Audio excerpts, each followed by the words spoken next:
हाय, आप लोग कैसे हैं।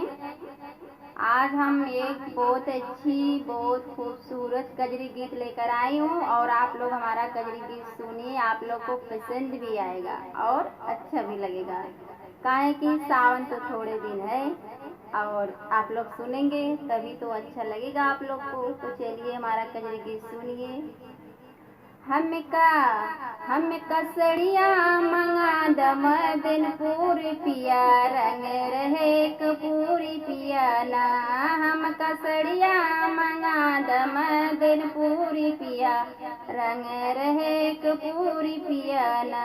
हम कसड़िया मंगा दमदनपुरी पिया रंग रहे कपूरी पिया ना।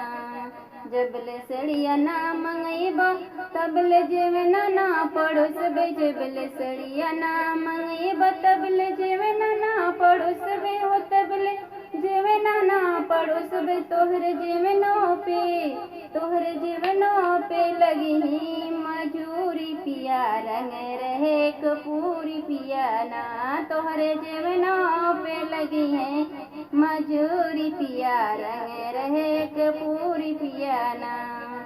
हम कसड़िया मंगा दमदनपुरी पिया रंग रहे कपूरी पिया ना।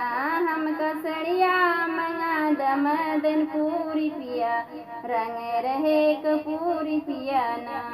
जबल सड़िया ना मंगईबा जबल सड़िया ना मंगईबा। हो जबल सड़िया ना मंगईबा तबले गड़ुला ना भरईबे। हो तबले गड़ुला ना भरईबे।